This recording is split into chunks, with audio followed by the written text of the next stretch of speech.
And coming up next year, I don't really have a long breakdown for this fight. I'm not too interested in it from a betting perspective. Should be a fun fight to watch here, but two lower level heavyweights. One thing I do have to say with Parker Porter is you do have to give him some respect, man. When he first came to the UFC, it was kind of funny to poke fun at him. Obviously, his name is a little odd, and then he is a big fat guy, but he's proven, he does his thing, man. The guy comes in great shape. He throws a lot of volume. He might not be the best fighter in the world. He might not be the most effective fighter in the world.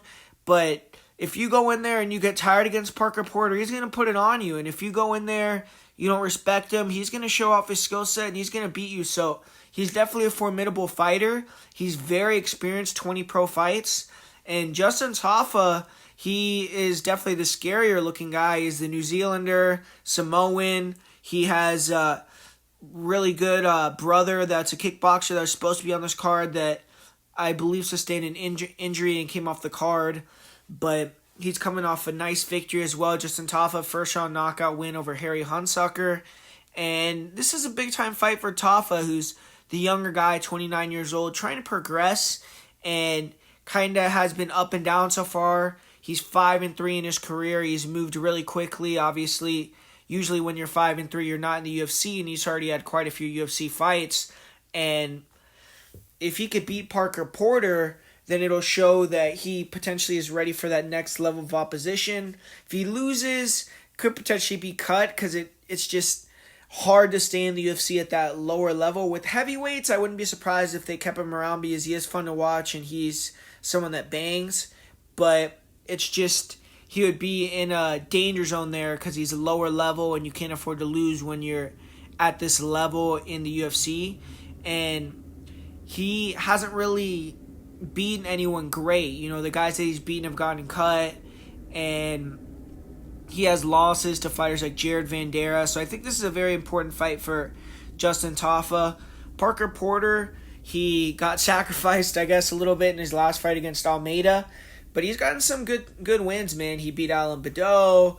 He got a win over Chase Sherman. He got another couple victories. But obviously those aren't the highest level names, but they're fighters that are at the same level or around the same level of Justin Tafa.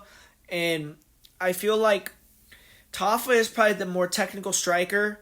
Early on in the fight, Tafa is going to be throwing heat. He's going to be looking for that big left hand. He's going to be throwing the leg kicks. And that's going to be the danger time for Porter, who is definitely a very hittable guy. He's plotty. I don't think he has the speed or the technicality to match Tafa. But what Porter does have is this guy has a gas tank on him, man, and he's very, very durable because of that. He could take a lot of punishment, and he sticks in the fight.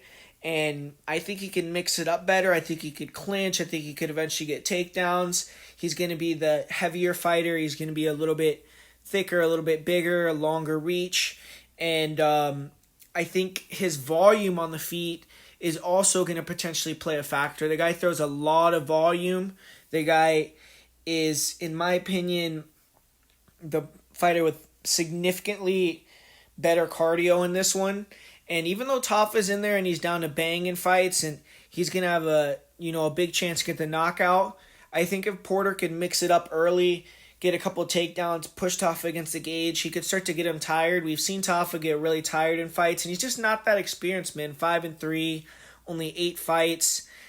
Few of those fights before the UFC, he was fighting some low-level opposition, so even those fights aren't really that much experience. You can't really gain much from those fights. And I think Porter, he's been in the octagon with some real high-level guys, man. I mean, this guy's been in the octagon with John Jones. He has 20 pro fights. He, in my opinion, is one of the most well-conditioned guys in the UFC. He has elite toughness. He's someone that's going to go in there and fight for your money. And as the underdog in a low-level heavyweight fight, that's kind of the side that I want to be on, the side that I think is a little bit more well-rounded as well. And I feel like if this fight gets out of the first round, Porter has a huge chance to win, so it could be a potential live bet opportunity. Tafa is one of these guys that hasn't fared well in decisions. Porter's undefeated in decisions in the UFC. And I think if this fight goes past the first, it's Porter's fight to take. So I'm going to go with Parker Porter by decision.